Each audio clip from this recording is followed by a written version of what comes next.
Well, it's been good to meet you, Sam, and very interesting to hear about your business. Look, we are having a small dinner for some of our clients and friends after this. Why don't you join us? That's very kind of you. I'll just check with my associate whether they have other arrangements for us. Well, your associate is most welcome to join us too. Thank you. Excuse me. Walter. This is Sam Eriks from Eriks Imports. He has very kindly invited us to a dinner. Yes, would you like to join us? Unfortunately, I have another engagement, but thank you for the invitation. Well, perhaps you could join us after that for a drink. Sounds great. I'll be happy to. Where shall we meet? How about the lounge bar here at about 10? I'll see you then. Excuse me. Lynn, Victor's joining us for dinner. Oh, wonderful. I hope you don't mind. Of course not. You're most welcome. Well, shall we make a move? Would you mind if I just say goodbye to a few people? No problem. We'll see you outside in a few minutes. Okay.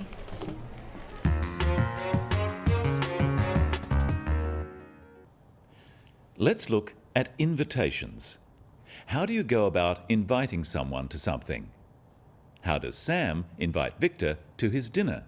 Look, we are having a small dinner for some of our clients and friends after this. Why don't you join us? Spoken invitations in this kind of situation are semi-formal. It's more like a suggestion than a formal invitation. There are a few different phrases you can use. Practice them with Sam. Why don't you join us? Perhaps you could join us. It would be great if you could join us. Would you like to join us? Notice that even though "it would be great if you could join us" is not in a question form, it is still being used as a question. Notice also how we use could and would in polite invitations, not can or will. How does Victor reply? That's very kind of you. He says, "That's very kind of you." When replying to an invitation, first thank the other person for the invitation, then give your answer. Here's Victor with some different ways of doing this. Thank you. That's very kind of you. That sounds good. And you can put them all together like this. Thank you. That's very kind of you. Sounds good. After thanking the person who asked, you need to give an answer. Either accept the invitation, or don't accept the invitation, or give a reason why you can't answer. What does Victor do? That's very kind of you. I'll just check with my associate whether they have other arrangements for us. Victor says he has to check with someone else.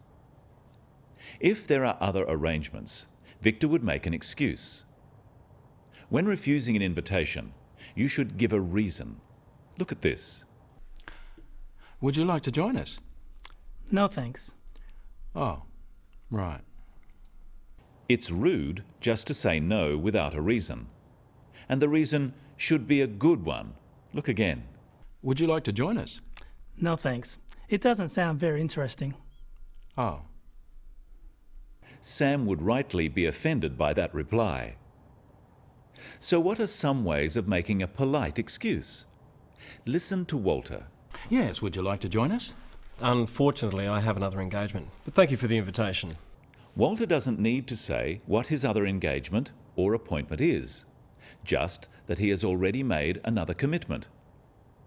Notice that he still thanks Sam for the invitation. Practice with Walter some other ways of making an excuse. Unfortunately, I have another engagement. I'm afraid I have another commitment. I can't, I'm sorry. Perhaps another time. By saying perhaps another time, Walter is being polite and friendly rather than just declining the invitation. Notice that he says, "I can't." This implies that he has another commitment without having to say what that commitment is.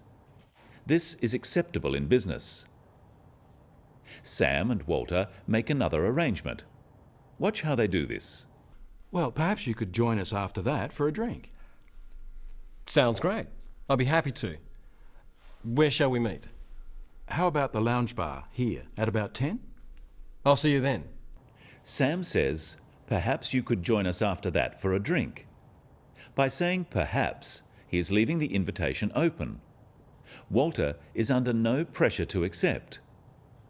Practice these phrases using perhaps with Sam. Perhaps you'd like to join us later. Perhaps you'd be interested in meeting us for breakfast. Perhaps we could meet later in the week.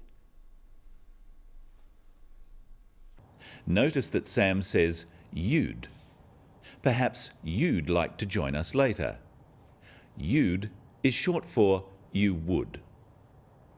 Walter accepts and they make the arrangement. Notice the slightly less formal way Walter accepts. Sounds great. I'll be happy to. Where shall we meet? You can use these simple phrases to accept an invitation. Practice them. That sounds great.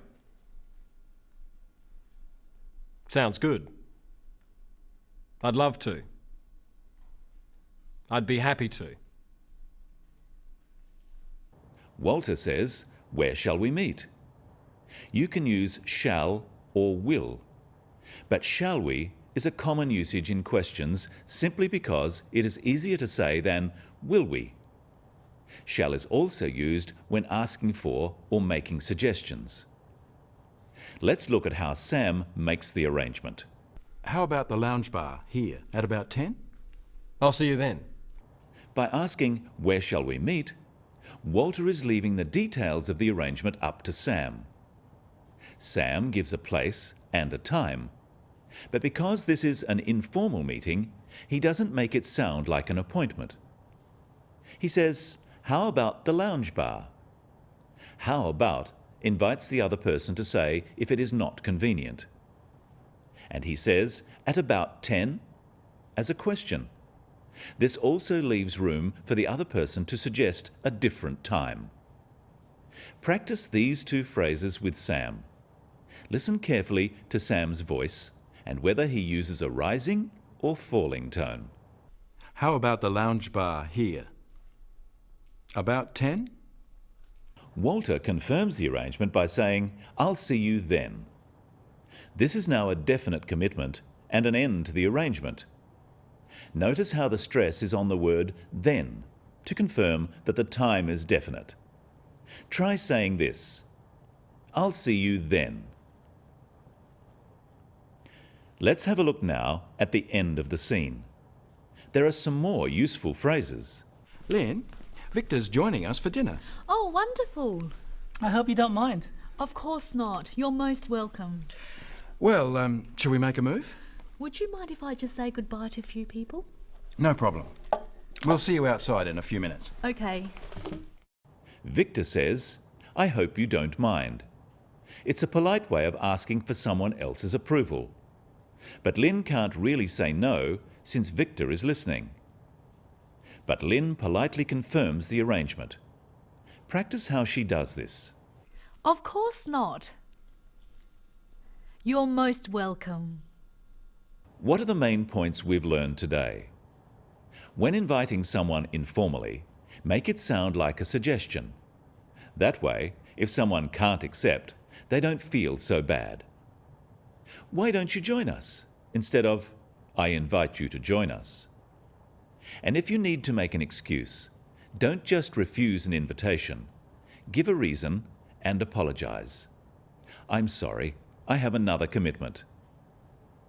When confirming details, use an upward inflection. About 10 sounds like an order, but about 10 is asking whether it's convenient for the other person. That's all for today on The Business of English. See you next time.